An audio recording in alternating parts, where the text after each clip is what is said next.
masyarakat agar melaksanakan perilaku hidup bersih dan sehat serta menjaga lingkungan tetap bersih.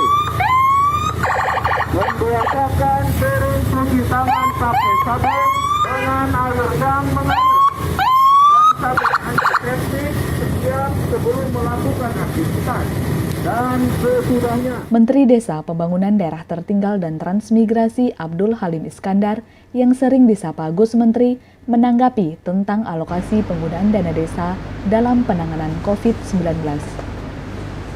Jadi Kementerian Desa mengeluarkan surat edaran kepada Gubernur, Bupati, Wali Kota, dan Kepala Desa terkait dengan kebijakan itu.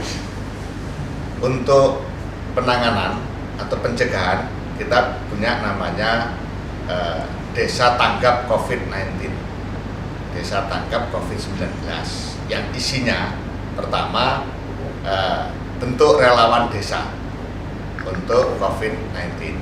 Yang kedua, lakukan pencegahan setelah mengenali gejalanya.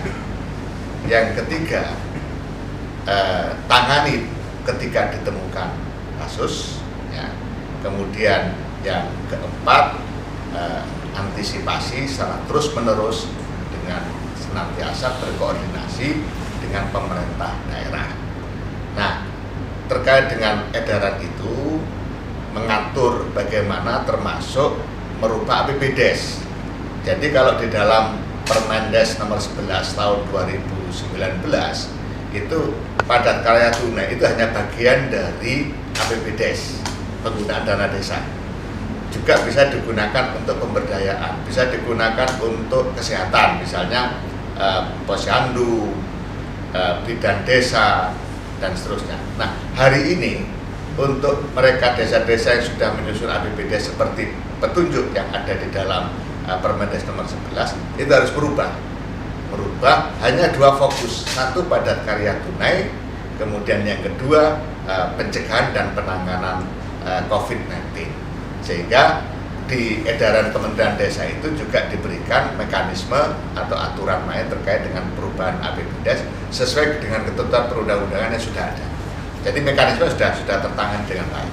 Langkah yang pertama adalah bentuk relawan gugus tugas COVID-19 desa. Siapa ketuanya? Kepala desa sebagai ketua. Wakil ketuanya ketua BPD.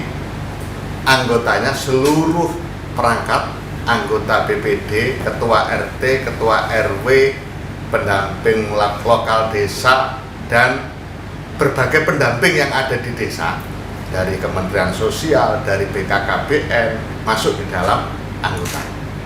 Kemudian sebagai mitra Babin Kamtibmas, Babinsa, dan level-level yang dari instansi vertikal. Nah, itu adalah keanggotaan gugus tugas desa terkait dengan COVID-19 atau COVID-19. Kemudian yang kedua, langkah-langkah yang harus dilakukan oleh relawan gugus tugas, yang pertama adalah kenali gejalanya. Jadi tim relawan gugus tugas harus paham betul gejala-gejala COVID-19. Gunanya untuk apa? Untuk sosialisasi. Lakukan sosialisasi dengan berbagai cara yang benar. Cara yang benar adalah cara yang tidak menciptakan kerumunan. Itu aja kuncinya. Jadi misalnya mau pakai mobil keliling dari satu kampung lain, dari satu gang ke gang lain, pakai flyer, bagi flyer tentang pemahaman tentang COVID-19 dan seterusnya, COVID-19, COVID-19 dan seterusnya. Mau pakai loudspeakernya musola, masjid diumumkan, silakan, kreativitas masing-masing, tapi lakukan sosialisasi dengan cara yang tepat. Cara yang tepat hanya satu, tidak melakukan kerumunan. Jangan mengundang kemudian di balai desa 100 orang dijelaskan, itu bukan sosialisasi yang benar, itu malah bikin masalah baru. Nah, jadi kenali gejalanya, semua masyarakat warga harus dipahamkan gejalanya. Yang kedua, lakukan pencegahan. Berbagai cara pencegahan. Misalnya, desa betul-betul diamankan. Mobilisasi, tadi saya sebutkan, mobilisasi warga desa juga dilakukan pemantauan. dipahamkan, ini sangat penting. Ini bukan hal yang remeh. Masalahnya harus ditangani dengan serius. Termasuk misalnya, mohon maaf situasi begini, biasanya kemudian banyak warga desa yang biasanya kerja di luar kota, di kota besar, bahkan di luar negeri pada pulang. Nah, ini harus ada penanganan serius. Jangan kemudian dianggap sepele. Makanya mereka yang datang diidentifikasi, siapkan rumah yang nganggur, minta masyarakat mana yang direlakan untuk dipinjam, atau kalau perlu balai desa dipakai untuk menampung dalam upaya mendeteksi dan seterusnya mereka yang baru datang dari luar kota. Pahamkan yang sudah di desa, diupayakan jangan sering-sering keluar kalau tidak terpaksa, sehingga desa ini betul-betul tertangani dengan baik, keluar masuknya penduduk terpantau dengan baik, termasuk hidupkan kembali siskamling misalnya. Ya tentu tidak harus 10 orang keliling, misalnya 2 orang piket dan seterusnya. Ini adalah dalam upaya pencegahan. Nah, kalau sudah pencegahan dilakukan secara maksimal, ini prioritas utamanya. Kalau pencegahan sudah dilakukan secara maksimal, kok ternyata masih ada ODP misalnya, orang dalam pemantauan, itu juga bagian dari sosialisasi. Pasien dalam pemantauan, bahkan kemudian suspek. Nah, ini harus dilakukan pencegahan. Pencegahan pertama, masukkan atau lakukan isolasi.